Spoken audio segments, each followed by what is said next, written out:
everyone, how's it going today? I'm excited to do this video for you guys. I had a request from a good friend of mine named Casey. She told me that she was curious how do I make my stickers and if I could give some tips or anything I know about making them and how I personally make them. So that's what this video is going to be about today. First, you're going to need some supplies. I like to use pencil and paper for drawing out my designs, or if I'm going to do it digitally, a tablet and my computer. That should be common knowledge. You're going to need supplies to do the initial design. You're going to need sticker paper. I like to use the LD Glossy. I'll be sure to insert a picture here along with a link in the description with a label as to what it is. And I think it's around anywhere from $15 to $30 for 100 sheets. And you have to print on the shiny side because it is glossy. So make sure that you don't print on the paper side or it would just be a backwards wrong sticker. You're gonna need a printer. I recommend a LaserJet printer if you're gonna do it at home. If you do use your own printer at home, I did this for a while until I realized that it wasn't as good a quality as I would like. You're gonna need some kind of acrylic sealant, more than likely. Now, some printers may be better than others. The higher quality the printer, the less likely this will happen, but my printer wasn't super great. I got this crystal clear spray. There are tons of different brands of this, but all you're gonna really need is something that will create a thin layer of sealant over the ink on those sheets. If you want them to be waterproof, which they're only slightly waterproof with this, I'll be honest. With that type of paper, sticker paper, it's a great paper, but it will smear ink. So if I use my home printer, I have to spray it with this acrylic sealant. I think I paid $4 for this at like a Fred's. I've got like 2 cans of it that I have barely used because I've switched to a different printer now. I have extras, but if you print at home, I recommend testing a sheet out and seeing if it smears, and if it does, getting some of this or getting a new printer that's better. I'm not sure why it runs on some computers and some it doesn't. I've read the reviews on Amazon for that sticker paper and a lot of people said that theirs ran, but it was fine when they used this. Some people said that they never had any ink smears. So I guess it just depends on you and your particular printer. It's just luck of the draw on that. You're of course gonna need scissors to cut out the design, or if you have a like Circuit Cricut cutter that does it on its own. I've never used one of those. Maybe one day I'll get one as like an investment because they're usually over $100. Some of them can be up to like $300 or $400 for a Kiss Cut or a sticker sheet creating stickers. That's something I'm definitely interested in the future for doing sheets of stickers, but right now I can cut each individual sticker out. It takes a lot of time, but I like the physical involvement, like being personally involved in each sticker, and I can quality control them that way, and if they don't look good enough, I can just throw them in like a discount bundle later and still make a little money off of them, even though it's not what I initially would sell the sticker for in perfect condition. The sheets of stickers that I get are 8.5 by 11, so a regular printer should be able to easily print on them. I recommend using regular printer paper to test out the sizing of your stickers before printing on the sticker paper because it is a little more expensive than printer paper. I do my stickers anywhere from 1 inch to 4 inches in height. They're typically bigger than smaller because I like big stickers myself, so that's how I design them. I'll do anywhere from like 3 to 6 in a row and then do as many rows that will fit on the 8.5 by 11. So I might get 4 rows of 4, and so that's around 16 stickers per sheet, sometimes more, sometimes less, depending on how big I want them to look. I sell them around $1 or $2 each, depending on where I'm selling them and how many fees are tacked onto that. So that's around $16 per sheet that I can get out of these stickers. Now mine are not waterproof. Even though the sticker paper labels itself as waterproof, I don't think that that's true at all. They don't immediately peel off when wet. I have had a friend who put some on a road sign, which is totally illegal, and it stayed for a long time, but the color fades eventually and then the sticker eventually wears off. So I don't recommend this paper for bumper stickers or anything that's gonna be outside. If you want something like that, I recommend either printing on vinyl. You can get that professionally done at a print shop, or you can order through like Sticker Mule or any place that does professionally done stickers like that. They do cost a lot more, but if that's something you're really interested in, I recommend doing that instead of this for outdoor stickers. You want to save your files as a PDF and then give them to your printer if you're going to go to a physical printer. That's what I do. There's a place in town that I go to that only charges me for the ink that I use because I bring my own paper. Now, other print shops may be different, but that's just how mine works. They may charge you out the butt for that. It just works for me personally. I go to this print shop, I give them my paper, they print it, and they only charge me like $1 per sheet. So it's only like the cost of the paper versus the cost of the printing. So $1 plus $22, you know, whatever that ends up being. And then each sticker I get $1-ish for. It adds up to being worth it in my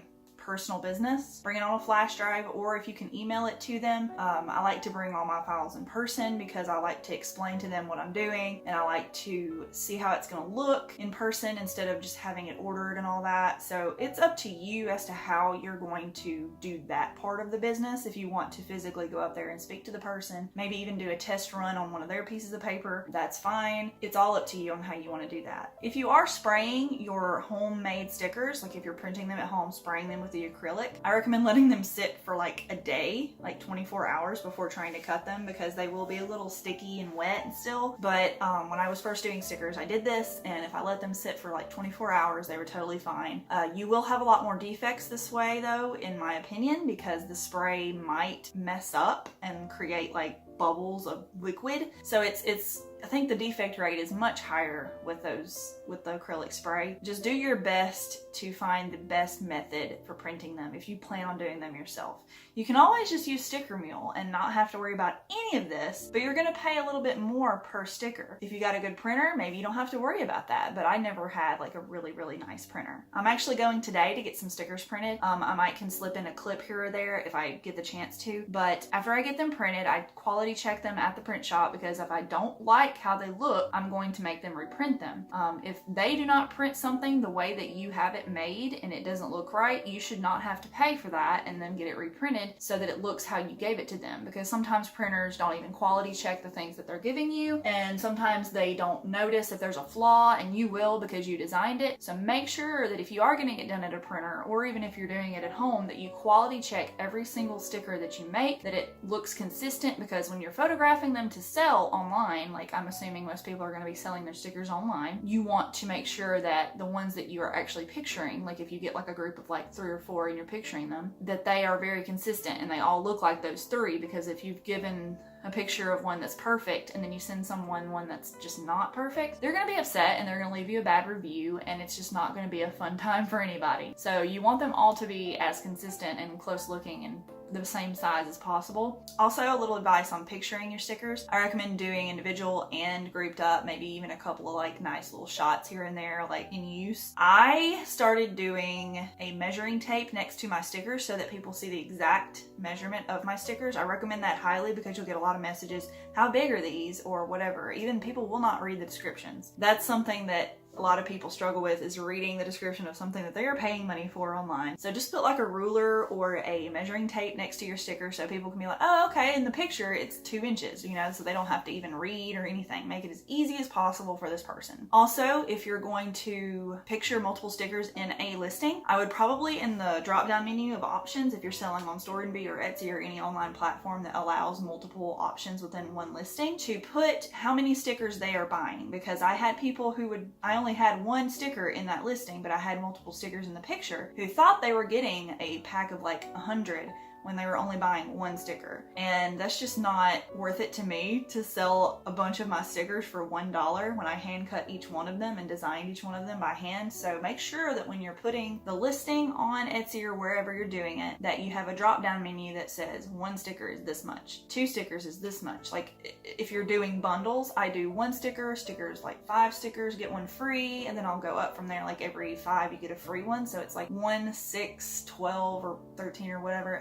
You understand what I'm saying. Like it goes up incrementally like that, and it's a little bit cheaper because they get a deal. They get like 1 sticker free for every 5 that they buy. So just make that really clear to your buyers. You don't want any confusion, and the easier you can make it for them visually, the more likely they're not going to leave any nasty reviews. Like I said, you want to be clear in the description as well, but I think picturing is much more important when it comes to selling online. People don't want to read, they don't want to research, the majority, you know. If you don't have it crystal clear, they may get a little nasty about it. Like I've had a couple people, not a lot, just a couple folks who did not read the description and they blamed me for that. And there's nothing you can really do if they just decide to leave you a nasty review about it, because most websites won't delete reviews. And so I've just had to modify and learn from my mistakes. So maybe this video will help you guys not make those mistakes. I hope that you have a good experience with whatever you're about to do and embark on. Stickers are really fun. They're one of my best sellers, definitely. They're the cheapest thing that I have in my store, and people love collecting stickers. I personally collect them myself, and I love designing them. I do digital and physical stickers, and then I scan them in, and it's just a really fun thing to do. It's a lot to store, and note on that, if you're looking a way to store them, let me get my binder. And if you want to know a good way to store your stickers, like in your own home, I have a method that I can tell you about. I have this giant 3-ring binder. I'm about to have to get a new one because this one's so full, but I keep them in here for storage. And if you can tell, it's a little hard to hold up, it's so big. I'll do a sheet per trading card slip. These are trading card slips, like for Pokemon cards and baseball cards and Yu-Gi-Oh cards. And when I cut them up, I put them in these sheets and I store them this way. That way I have them easy to find. You can even categorize them, like this one's just food, and it's just an easy way to store them, but be careful not to flip the book upside down or all the stickers will fall out. Unless you have one of those zipper binders, which that might help. It may not. They may all go loose in there. But anyways, that's how I store my stickers. It's a very good way of keeping up with them. And I have over 100, probably close to 200 designs now. So I feel like I'm pretty versed in the way that I do them. So if you have any questions that I did not answer, I know I get kind of rambly and go all over the place, let me know. I will answer them as best I can. If I'm unknowledgeable in that thing, I'll let you know, and you can like YouTube it, search it, whatever. But that's how I make my stickers, and that's how I recommend you start off making them if you're on a budget. And thanks so much for watching. I hope this was helpful, Casey, and anyone else who's watching. Have a nice day, and I'll see you in the next video. Bye guys.